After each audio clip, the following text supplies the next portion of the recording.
Our sponsors, Kavi Furniture. திருச்சியில் பர்னிச்சர்கள் குறைந்த விலையில் உயர்ந்த தரத்தில் கிடைக்கும் இடம் நம்ம கவி பர்னிச்சர்ஸ். எல்லாருக்கும் வணக்கம். நவீன் வந்து ஒரு ஷார்ட் ஃபிலிம் பண்ணணும்னு வந்தார். அந்த டைம் வந்து நிறைய பண்ண எனக்கு பிடிச்சிருந்தது. நம்ம ஷார்ட் ஃபிலிம் நாளைக்கு டைம்லலாம் பண்ணோம். ஃப்ரெண்ட்ஸ் கிட்ட மொத்தமாக ஒரு 10 பண்ணிப்போம் வச்சுங்களேன். கேமரா வந்துட்டு ரெண்ட்டுக்கு எடுத்துருவோம். ரெண்ட்னா ஃப்ரீயாக தான் எடுத்துப்போம். ஸோ மிஞ்சி போனால் 25,000 1 லட்சத்தில் ஒரு ஷார்ட் ஃபிலிம் எடுப்போம். நவீன் கேட்கும், பட்ஜெட் எவ்வளோ? 30 லட்சமா? நான் வாழ்க்கையில் அதிகமான ப்ரொடக்ஷனில் பண்ண ஒரு ஷார்ட் ஃபிலிம்னா இதுதான். அப்போ நவீன் சொல்லும்போது இது வந்து ஃபெஸ்டிவலுக்கு அனுப்புகிற மோட் ஆஃப்.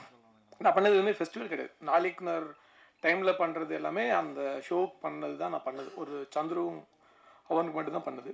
ஸோ அப்போ கேட்கும்போது என்னோடய குவாலிட்டி வந்து ஃபிலிம் குவாலிட்டி இருக்கணும், மேக்கிங் ஸ்ட்ரக்சர் எல்லாமே எனக்கு ஃபிலிமோட ஸ்ட்ரக்சர் தான் இருக்கணும் அப்படின்னாரு. ஸோ ரொம்ப சந்தோஷம் நவீன். ப்ரொடியூசர் யாருன்னு கேட்டேன். திலானின்னு ஒருத்தாங்க. அவங்களுக்கு கோடி கும்பிட்டு கூப்பிட்டுருங்க. வாழ்க்கையில் 30 லட்சம் போட்டு ஒரு ஷார்ட் ஃபிலிம் எடுத்து இருக்க பெரிய மனசு அவங்களுக்கு தான். ஸோ என்ன வாழ்க்கையில் யாரும் அவ்வளோ காசு கொடுக்கல ஷார்ட் ஃபிலிமுக்கு அப்படின்னு சொல்லும்போது இன்னொன்று எனக்கு ரொம்ப பிடிச்சது. அதுக்கப்புறம் எனக்கு சேலஞ்சிங்காக இருந்தது லைவ் சென்ட். எதுவும் நான் பண்ணதே இல்லை. நான் பண்ணுற படங்களாக இருக்கட்டும், ஷார்ட் ஃபிலிமாக இருக்கட்டும், எதுவும் லைவ் சென்ட் பண்ணதே இல்லை, ஆடுக்கும் சரி. ஸோ இது லைவ் சென்ட் போடுறதுனால எனக்கு இன்ட்ரெஸ்டிங்காக இருந்தது. லைவ் சென்ட் போனீங்கன்னா அப்படின்னா ஸ்கிரிப்ட் அது முன்னாடி கொடுத்துருந்தாரு. ஆனால் லைவ் சொன்னால் வித்தவுட் ஸ்கிரிப்ட்லேயே நீ லாக் பண்ணி எந்த டைலாகும் அதுக்கப்புறமா கரெக்ஷனே பண்ண முடியாது. ஸோ அந்த மாதிரி ஒரு இன்ட்ரெஸ்டிங் ஒர்க் எனக்கு ஒர்க் பண்ணலான்னு தோணுச்சு. ஸோ அப்புறம் நீங்கள் என்ன கொடுக்குறீங்களோ நவீன் பண்ணிடுங்க, நான் இதை பண்ணுறேன், நான் உங்களுக்காக நான் பண்ணி கொடுக்குறேன் அப்படின்னு ஒவ்வொரு டைம் வரும்போது ஒரு கதை சொல்கிறது. ஸோ அந்த மாதிரி தான் நவீனோட நட்பு எனக்கு இருந்தது.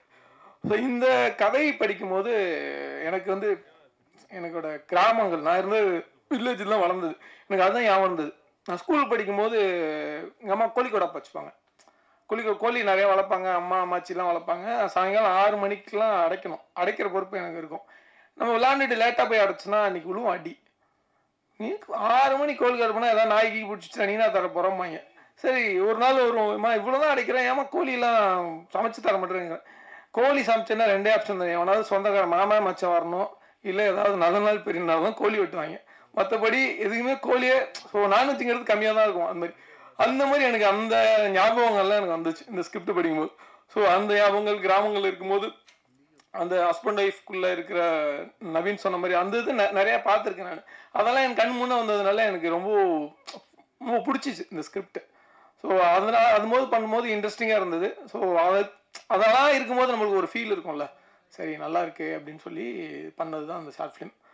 எனக்கு ஒரு லேர்னிங் ப்ராசஸ் தான் லைவ் சவுண்டு இருக்கிறதுனால. ஸோ அதெல்லாம் அந்த ஃபெஸ்டிவலுக்கு அனுப்பும்போது ஒவ்வொரு டைம் ஒரு கட் மாறிக்கிட்டே இருக்கும். ஸோ அது ஒரு எப்படின்னா நம்மள ஒரு டியூன் பண்ணோம், பொறுமையை இன்னும் டியூன் பண்ணோம் இந்த ஃபெஸ்டிவல் அனுப்பும்போது தான். ஒவ்வொரு ஃபெஸ்டிவல் முடிஞ்சு கொஞ்சம் கரெக்ஷன் பண்ணி வேறு ஒரு டைப்பில் அனுப்பலாமான்னு பாரு. ஸோ அது லேர்னிங் தான் எனக்கு ஒரு எக்ஸ்பீரியன்ஸ்னு வச்சுக்கலாம் அந்த ஷார்ட் ஃபிலிம். ஸோ அந்த எக்ஸ்பீரியன்ஸ் கொடுத்த நவீனுக்கு ரொம்ப நன்றி. ஸோ அதுக்கப்புறம் ட்ரீம் வாரியர் ரீசெண்டாக ஒரு 2-3 மந்த்ஸ் முன்னாடி ட்ரீம் வாரியர் இது வாங்குறாங்க. ஒரு டீசர் மாதிரி பண்ணிக்கலாம். ஓகே நவீன், பண்ணிக்கலாம் நவீன். ஸோ இது நல்லபடியாக ரிலீஸ் ஆகுதுன்னா ரொம்ப சந்தோஷம். ரொம்ப நாள் கழிச்சு ரிலீஸ் ஆகுது. So end of the day Dream Warrior சேனலில் வரதுல ரொம்ப சந்தோஷமாக இருக்குது. அண்டு இது உங்களுக்கு பிடித்தா உங்களுக்கு கண்டிப்பாக பிடிக்கும்னு நினைக்கிறேன். ஸோ நீங்கள் எழுதி இது எவ்வளோ தூரம் மக்களுக்கு ஆடியன்ஸ்க்கு கொண்டு சேர்ப்பீங்கன்னு நம்புகிறேன். நன்றி, வணக்கம்.